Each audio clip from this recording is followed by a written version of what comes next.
All right, welcome back to another episode of Militia Madness MTG. Today we're doing something kind of special. So we did a Spider-Man set review a while ago. No one saw it. Go watch it. Yeah, we tried with it. Yeah, that was the most editing intensive video for no one to watch it. So there's a new set that's come out, Avatar. And instead of doing a set review, I thought we'd do a pack opening kind of podcasty episode where we just talk about the cards that we open in this booster box. Yeah. Talk about cards we're looking for just anything, really.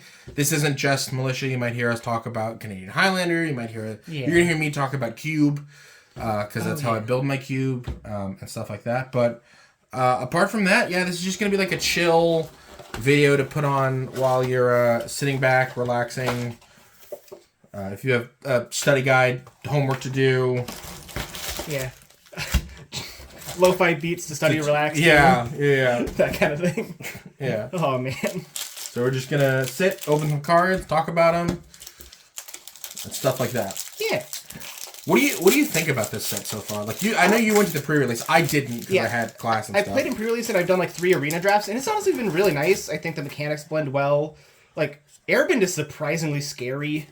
Like, you're just like, oh, now I'm just suddenly down on board and I have to spend... It's like a time walk on a thing, and it's crazy and limited. But it's been a lot of fun. Like, the synergies of, like, lessons and all that is something I didn't think would be as interesting, but, like, when actually building decks around, it's like, oh, no, like, you can get, like, an Ancestral Recall for 2 mana. Like, it's real nice. Ooh. Oh, man. Speaking of cube cards, here's one. Got this Heartless Act, which I was looking for my cube. So I have one that I was going to talk about in the set immediately, which is the Deserters. I'm not going to even try to pronounce the... Oh, that's nice. Yeah. That's neat. A couple potential commanders as well. But the Deserters I thought were really, really interesting. I don't... Did you ever build that Hamza deck? Like the green-white counters? I put a good amount of work into it, and I was just like, this doesn't... It feels like a gimmick that wasn't doing as much as I wanted it to, but it definitely seems like a lot of fun. Yeah. Of the tribes... Like, well, not the tribes, but of the benders and stuff, I have a Toph, which is, a commander. Yeah. But so we've both got Team Avatar. Yeah. I don't know how I feel about this Toph. I don't know what it does, actually. It discards a card, and if you do, you return target instant or sorcery from your graveyard or hand. But it's in Gruul. Yeah. Like, I don't know how... That was my laptop. I don't know how useful that's going to be. But yeah, if you cast any spell, you Earthbend 1, and if that spell is a lesson, put an additional +1/+1 counter on that. Yeah. So, okay, so like... Yeah, I guess if you want to turn lands into guys, like, this could be, like, productive. Mm-hmm. Like, if you're putting, like, maybe, like, a 4-color, like, Jeskai Ascendancy commander deck kind of thing. I guess I should sort this. But I think it's odd as its own commander. Yeah. I got an Ostrich Horse, which... mill stuff. Yeah, and then Zuko here, he does firebending stuff. And which, when you cast a spell from exile and whenever a permanent control enters from exile. Okay, so kind of like Flickery or like, like, effects like light... Layla, Blade Restored, 3 mana. Layla, whatever. You know what I mean. Real upset this isn't an uncommon. It seems a little powerful for an uncommon with Firebending X. I really just want an uncommon with this. Oh, yeah. Yeah, just the... clans. The clan, Yeah, because actually, we did get... No, it's not a clan for everybody, because Sokka's Jeskai, but Aang's Bant. So that is interesting. I'm just going to set these. Because I did get a full art Aang there. Also, I got this bear token, which will be nice, because you can get a little good Bosco. Okay. Oh, I was going to ask, of the like, bendings and stuff, I was really impressed with airbending in theories and stuff like that.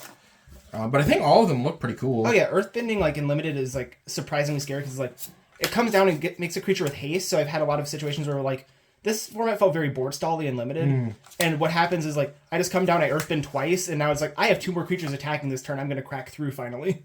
We have another... Also, this card is nuts and limited.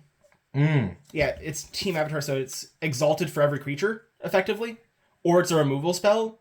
So it's really flexible, and it means that if you just have, like, a flyer deck, they're just cracking in for so much damage. Dope. It is backbreaking. We have another pacifism. Yeah, I don't... At common, which is, like, a lot. Yeah, I don't... There are a lot of them. Yeah, and this is a card I did think about, which is Ostrich Horse, which is, like, in the self-mill decks. It's another one that's, like, 3 mana, it's fine, but it does get a land, definitely, so I would have to look over it, but it could replace one of the worst ones. but it's at least in consideration, which is good. And why I set this card aside Boomerang Basics is I know this card's doing some numbers in Standard right now with Storm Chaser's talent. Oh, dope.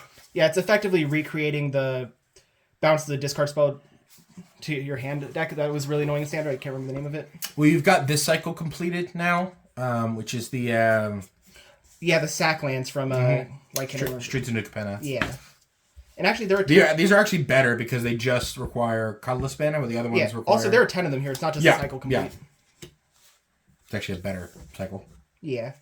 Which, I definitely see these things play. That's one of the reasons why I was setting them aside, actually, because I got the red-blue one and the black-green one here. Yeah, I think in our format, especially, the mid-range decks are definitely going to want them. The control decks are definitely going to want them. I don't know about the aggro decks. Probably not, but... And then I could see this card seeing play in like value black decks that are running like the 4 sack your own card spells, because it does give you a clue.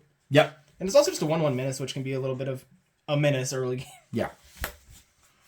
I was going to say the Aristocrat decks got a lot better after this format, after this set, because the Boulder. Oh, I got a foil one. Oh, nice. Yeah, I set it aside just as like a commander potential, but... Yeah. Monocolors are a little tough, and I don't know if he's the best, but he's 4 mana, and he does like nice stuff with power 4 or greater, so... If you want to vibe with it, you definitely can. We have another one of these, the Badger Mole. There are a lot of these cards in our format. The creatures with +1/+1 counters have trample. But I was going to ask how you thought, because for the people at home, I did not go to the pre-release. I have not looked at the set really at all.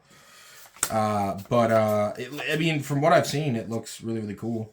Oh, yeah. Like, it was mostly, like, building up, like, a very strong boards and just, like, trying to find a way through, like, with tricky stuff, either airbending-wise or, like, waterbending until you have enough value to have, like, spells. Because a lot of the waterbending, like, ones are, like, this Geyser Leap where you're incrementally getting some value. Yeah.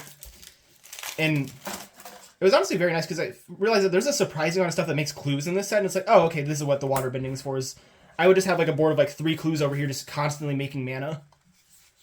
And it was real nice. And then I do have a card I will probably put in Palamecia, which is Firebending Lesson, as another Burst Lightning that can't go face. Yeah, Palamecia got a lot of stuff, because you have lessons and stuff like that. That's really cool. I was really, really impressed that they brought back lessons. I don't know how... Yeah, these are more main boardable lessons, which is the interesting thing. Yeah, I wish they brought Learn, like, more Learn spells, but... I can see that being, like, very weird for pre-release and stuff, though, and, like, it would be hard for, like, a set... like a University Beyond where they're trying to bring people who are not as familiar in Magic in. Yeah. And then this is actually... But it'd be in flavor, like Aang learning about, earthbending and waterbending and, Yeah. And then here's another potential commander in Toph, because you can do, like, a lot of earthbending stuff and just, like, crack in with a giant power creature. Another Toph. Yeah. This is the first time we meet Toph, I believe, in the story. Yeah. That's generally how these are, is like the single color creatures, then when you first see them, and then they get more experience as they gain more colors. We have this guy who I was reading, but he looks interesting. Because, Aang's are very literal, where he starts as white. Yeah. Then he goes white-blue. Yeah. White-blue-green. Yeah. White-blue, green-red. Yeah. And then he also gets black for Avatar State. Yes. One of the lessons that I thought was really interesting was the Aang's Journey. This lesson is just environmental studies. But better. Yeah. Because it gains you 2 life. Yeah, it gains you 2 life, and... You're never going to kick it, because we don't have shrines. No, that's what it is. Was Shrine a creature type? Because I don't think you can get chained things with it, can you? Shrine is an enchantment type and a creature type. Okay. Or no, it's an enchantment type that appears on some creatures. Okay. So you can't... Because they're enchantment creatures. You can't, use this to search up Moonglove Changeling or whatever? No. Okay. Yeah. There's literally no targets. Yeah, because I remember seeing that was a very weird interaction. That it's an enchantment type that does appear on creatures, just like how some artifact types like Clue can appear on creatures, or food on gingerbreadmen. This mentions something that I want to build from this set, and what I was going to build until I realized there's no Martyr Commander, which was an Allies deck. Yeah. I love that deck. I think it is a couple of good allies short. Right now we're having to rely on Changelings. And a Mardu Commander short of being really, really good. You can get away with it in white-black, though. Yeah, and I think this card's good. Yeah, Momo is potentially like another commander you could run as like a mono-white aggro kind of thing, where it's like you go this into like Core Skyfisher, bouncing this, and now you have a 3/4 Core Skyfisher on turn 2. Guaranteed every hand you start a Core Skyfisher. It's pretty nice. I pulled the Jeskai Sokka. Oh yeah, I pulled one of those too. I'm gonna make a commander deck out of it. Yeah. It's really up my alley. I love that instead of something like the bird guy Kaikar, he actually means your tokens will get bigger with him. Yeah.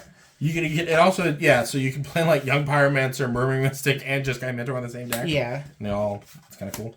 Yeah, and now like the tokens that are coming from him are similar to like Monastery Mentor, constantly getting bigger. Yeah.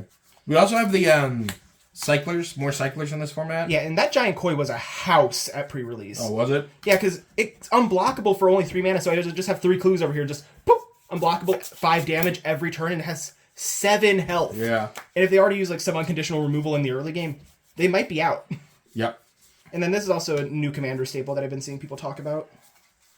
Oh, like actual commander staple? Yeah, because it's surprisingly convenient in what it does for mana.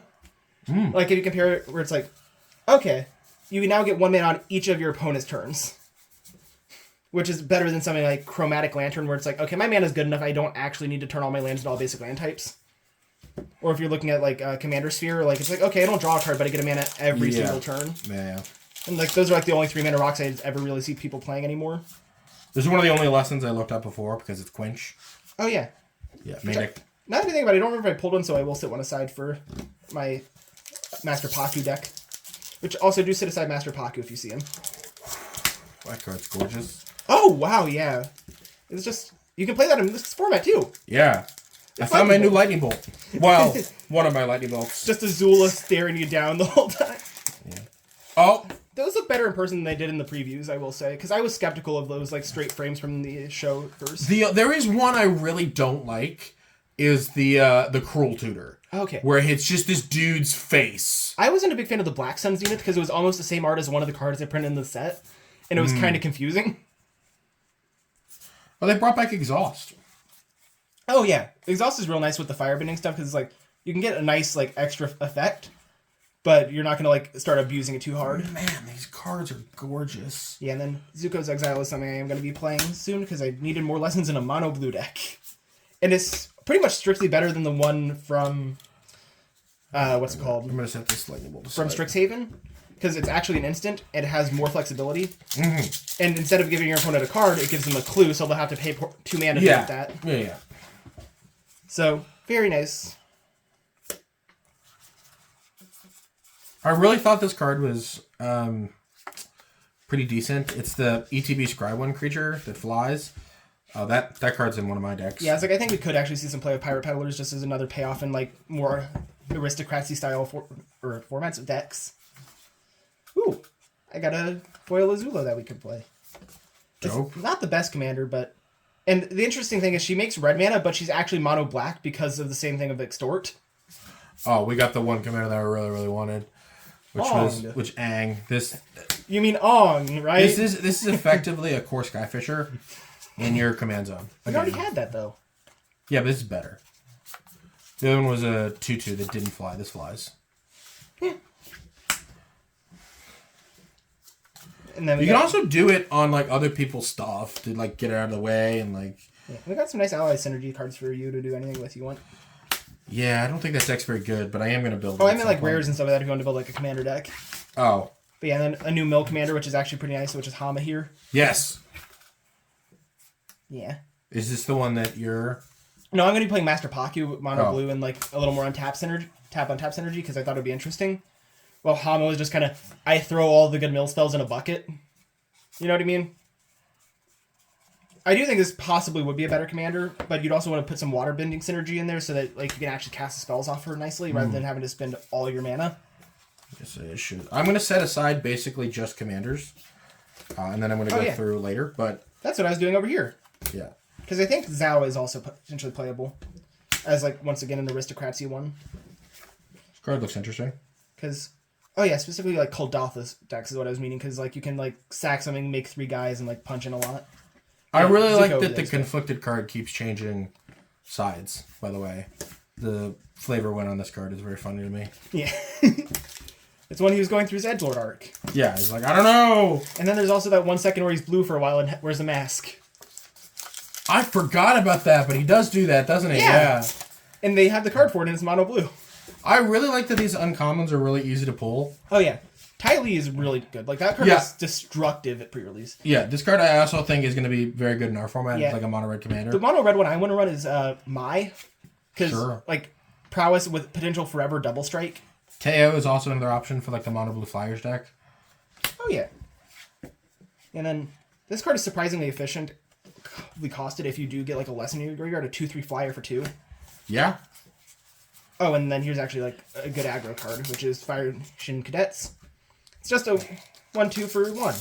But if you have any lesson in there, it has Fire Breathing 2, which means it now can activate its own Fire Breathing really as a 1-mana 2/2. Yeah. And then you also can fire into other stuff if you run out of juice. So even if you're not lessening, I could see this being kind of fine. Just being like, hey, it's a 1-mana 1/2, and if I'm in the late game, I can pump 6 mana into it. Turtle. That card was nuts at pre-release, actually. Like, it was just being a 1-mana 4/4 in so many situations because I just had like 3 mana lying around. Yep. And it tramples. Like, it's kind of deceptive in that way. Ooh, we have the 3-color Toph. Oh, yeah. The card that goes infinite with Mindslaver. And also can cause a game state where the game will just end. Cool. Yeah, I forget. I think it's the sun card that makes like artifacts like add an extra mana whenever they add a mana. Or no, it makes lands do it, but since artifacts are lands, the artifact adds a mana, then it adds a mana, then adds a mana, then adds a mana, and it does it forever. And because it can never end and it's at mana speed, you can't interact with it. Name, occupation, creature type, guys. Platypus bear. Creature type? Platypus bear. Honestly, it's not bad. It harkens back to... I haven't read it. But it harkens back to when Uncle Istvan was creature type Uncle Istvan. Yeah, and then what I got here is the other Art of Sokka. Dope. And then Boomy. What does this do?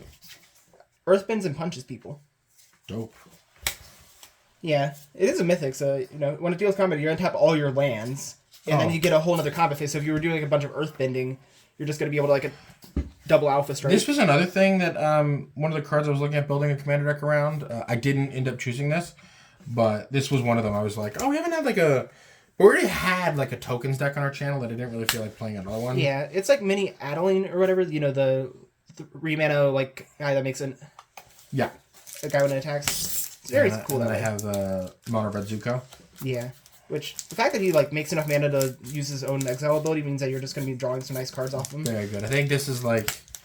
I mean, Mono Red... Like, the Mono Color decks have a lot of options. Like, a lot of options. Yeah. But it's nice that they have one that, like... More mid-rangey? Yeah, more mid-rangey or more, If the meta's harsher on, like, true aggro, you can, like, side this in and, Yeah. Also, that was, peek behind the curtain, guys. That was one of the things that I really, really argued for. So people who don't know how Militia works, it's a fan-made format with 3 council members. Myself, Morgan, and then our friend Christian.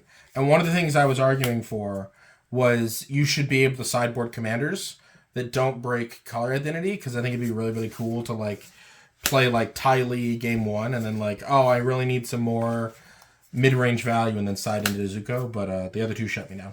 Like, I think it would just add too much confusion a lot of the time. Yeah. And we'd have to have, like, a whole separate rule set of, like, you cannot... Your commanders have to have the same color identity, or... Because, it's just... Yeah, and this card is also very good. It's a Wrath of God style effect, but instead of destroying them, it airbends all of them. And you can play them immediately, but your opponent can't. And you get to keep one without... That doesn't get airbended, so you can definitely get in for free with 1 creature. Oh yeah, Guru Pathik. I played a bit with that in Limited, and it was very nice. Like, spreading +1/+1 counters around, also, like, searching out your lessons was very good. I wonder how it's going to be. It's probably okay in Militia, right? Like. Oh yeah, like, there are a good amount of good lessons. And Yeah, I was really impressed with... This is a card that I think might make it into more control decks. It's just like a way to kill people. I really like Geyser Leaper. Yeah. Another card I wanted to talk about is Pretending Poxbearers. This card's really, really good in White-Black Aristocrats, which is a deck that you might see on the channel at some point, but... Yeah, and then we've got Gran. She's just nice value. Yeah, I saw CGB talking about this card and the conspiracy around it, that there's an EDH deck. EDH rec deck that just has this as the commander and just old people. Like, there are no lands in the deck that's posted on EDH rec. It's like Old Man of the Sea and Arkham's Whistle and literal just old people. Okay. What's the conspiracy theory about it? Why is it there? Like, it's an idiot. Like, it's an. Somebody just doing something weird. There's man. like 9,000 postings of just grand and old people. But I do like Combustion Man as another like mid-range potential, because it basically says every time it attacks, your opponent's like, "Ooh, do I really want to get hit very, very hard, or am I going to lose something?" And unless like your opponent has like a wide board, like they aren't going to have like, you know, all that much that they're going to be able to block this with after you kill something. Well, here's another card that I think might be actually just good in our format is Firebending Lesson. I like this card a lot. Remember when I talked about it? Oh, no. Because I was talking about it in like Palamastia. It's all good, dude. It's all good. I just found it a little bit funny.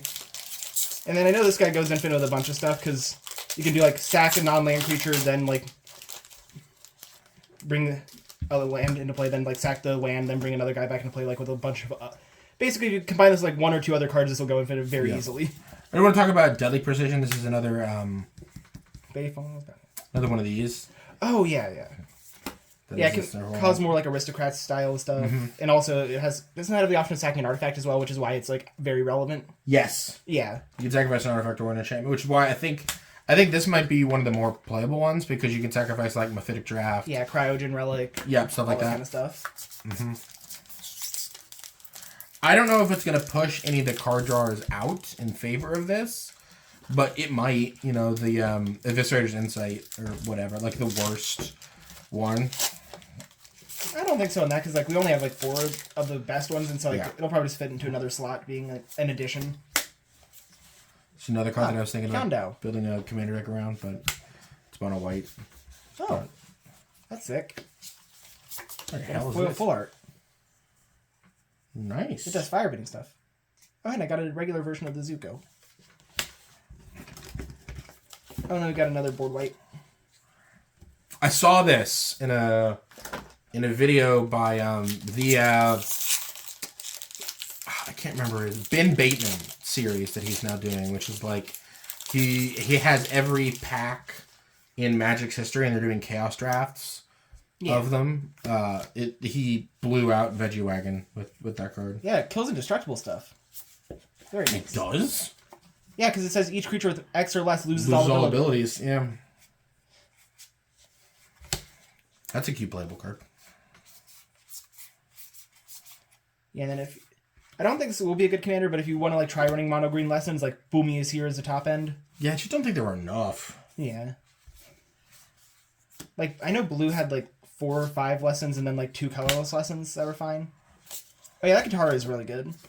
Because like the water bending means that you're just constantly able to draw more cards. So if you add stuff that like makes clues, makes artifacts, etc., like you can just sit there and be just a complete engine. You can tap itself to pay for waterbending, right? Yeah.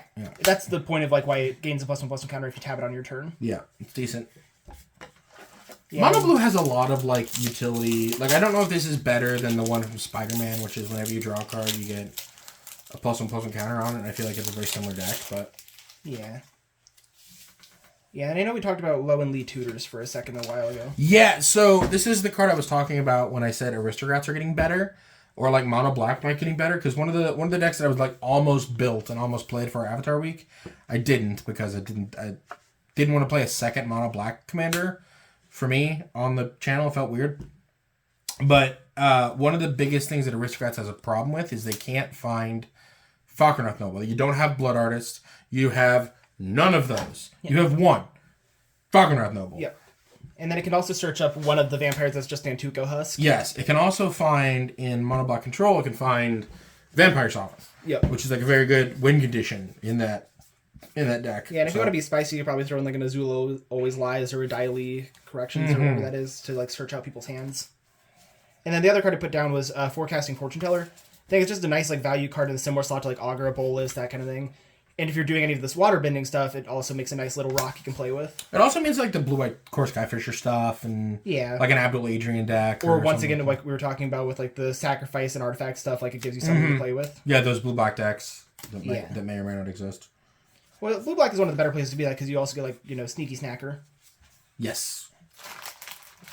You do get a payoff. Okay, and that one is unopened. I just wanted to make sure that, like, you knew that wasn't a part of the trash pile. Yeah.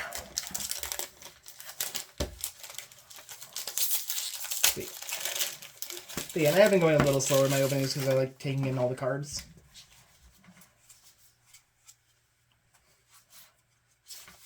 You know what? I can see Otter Penguin being scary.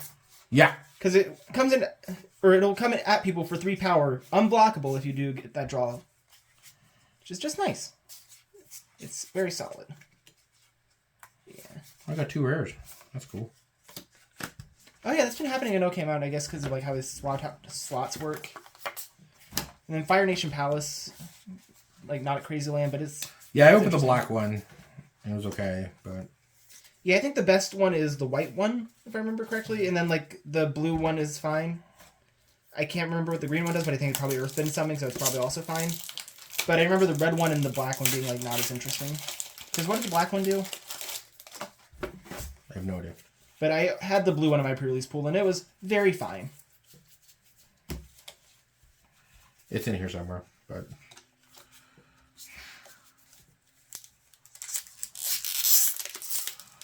Yeah, of all the cards I've opened, I'm really happy with this gorgeous lightning bolt. Oh yeah. My god. Yeah, like, of the So full art cards, like, it's very nice that one is one of the ones that is, like, playable everywhere.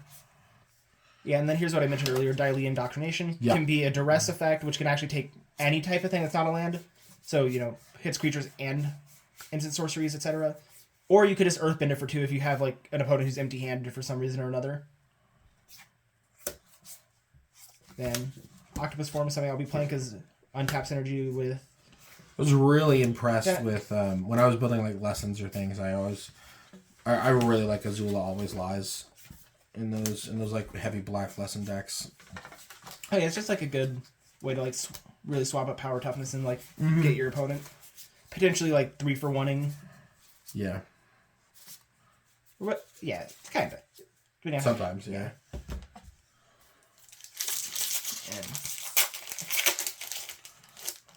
Okay. I love me a Subtle Strike, and that's just a Subtle Strike with a relevant. Yeah, and like Professor Zay probably won't do anything, but it is just a little interesting. It's like a nice. The same with Uncle Iroh. I cannot imagine this card being a playable card in our format. Yeah. I was hoping there would be like someone like, I don't know, Lesson Storm with it or something like that, but it was like, no, this just is not possible. I got good news for you. What? I have your friend. Ah, Master Paku. Yeah, I needed one of those for the deck building, because the nice thing is, like, with Freed from the Real on him, you couldn't do the thing where you just, I pay 2 mana, I mill you, equal to lessons in my graveyard. So it's like, I have 4 lessons in my graveyard. Okay, 4, 4, 4, 4, 4. Mono Black Azula. Yeah, and then I also got Flopsy here if you want, like, a green go wide. Yeah. Because also, if you go big enough with your wide, it's now, okay, I have 3 4/4s. Your blocks suck. Yeah. Yeah, this Azula is mono black, even though it does say red mana. See our intro to Militia video. Yeah. Copy paste Basilica Screecher Azula. It's in parentheticals, which means it's reminder text. And people who were listening about 10, 20 minutes ago would know I said that already. Again! It's all good. I just find it funny. Because I have a foil Azula in here. Azula on the hunt.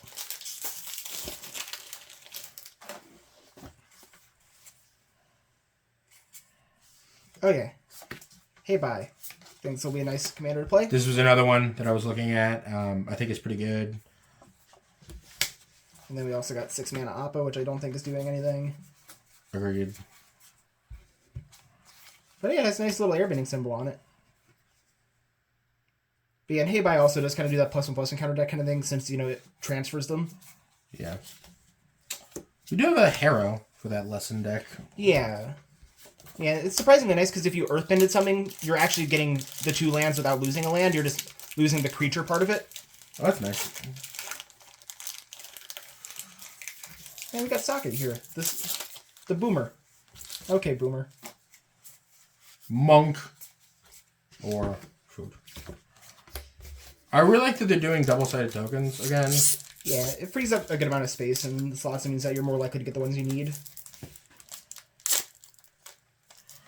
I actually want to talk about Curious Farm Animals for a second. Yeah, I saw that. Yeah, I think this card is playable in our format. It's like a sideboard card. Yeah. Because it does multiple things, right? Like, it gains you life. It blows up an artifact or an enchantment. I would be shocked if this weren't like a playable white sideboard card that maybe pushed, your third Thraben Charm out of there. Yeah. Like, instead of a Destroy Evil, you play this. Yeah, it's very similar to Haywire Might and like other formats. Yeah. Yeah. Which we've seen Haywire Might do good, which is also because of the 1-mana artifact and can be searched off of Urza Saga. But otherwise, it's still good.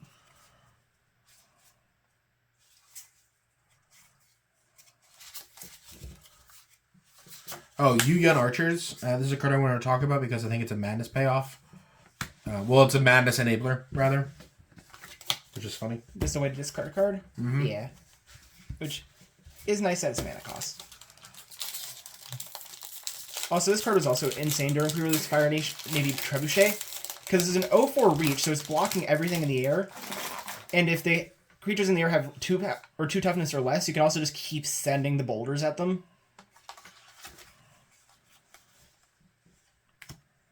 What the hell? What is this? 5-color stuff, man. It's for your allies. This card looks awful. I would need to reread it because I don't remember fully. It's a 1-mana O2, which, is great. And it gets +1/+1/+0 for each color among allies you control. And you can pay 2 Wooburg to Earthbend 5. That's a... Man.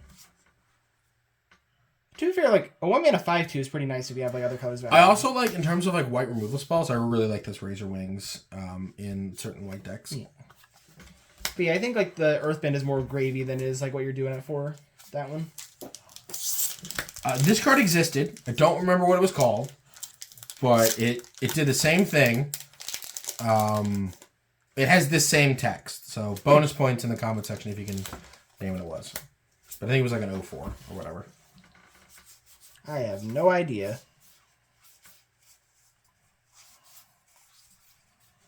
And my last pack, I got another high Oh, bag. nice. We hit a Mai finally. Nice. Yeah, so we've hit pretty much every uncommon legendary that we needed. Here's the one you needed it. Yeah. Long Fang. Nice. I mean, I don't need it because I already own it. But you already got one? Yeah. Well, no, I pre-ordered it and bought it. Okay. Because I was worried I wouldn't get it in the thing, and I didn't want to be like behind schedule because I didn't open whatever. Yeah. Because most of the commons I was pretty confident we were going to open, but I was worried about some of the uncommons. I love this card. Yeah, Sokka's sick. Like, hard to kill, just punches in. I drew like 4 cards off it in most of the pre-release games I played with it. Yeah, it's also a vigilance guy, so if you need a water bin, you can like attack and then... Yeah, then like water bend on your opponent's turn, that kind of thing. Very nice.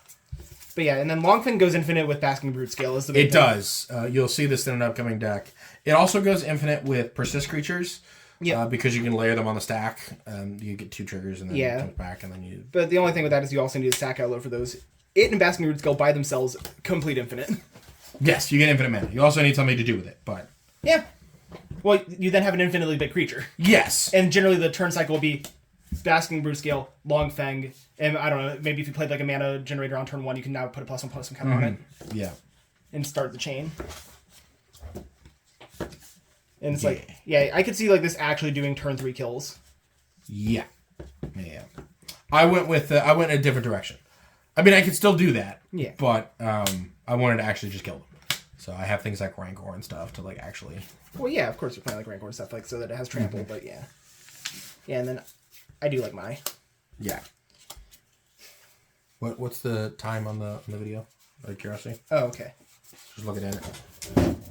34 minutes. All right. Well, I hope you enjoyed this pack opening and discussion.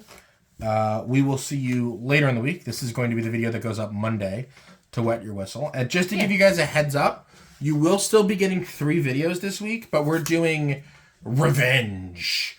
Meaning that we're playing decks that have lost on the channel before. So Morgan had to flip a coin to decide between the 2 times they've lost. And I had to go through my Rolodex and decide which one I wanted to play. But Wednesday you'll be getting probably like a 10-minute video. Probably closer to that 10 minutes than we've ever been. Because we're not going to do 2 full deck techs. We're going to cut to a screen that looks like this and just talk about what we've updated and how we've replaced it and what we think we did wrong or like why we're updating it. We'll give you a little bit of that. We also might give you a little bit of a state of the format update in that video of just talking like what we think about Militia, what we think needs to improve and stuff like that. But until then, hope you have a wonderful day. Yeah. Like, comment, subscribe, check the Discord, and the Spider-Man set review. Yeah. Do all those things. Yeah.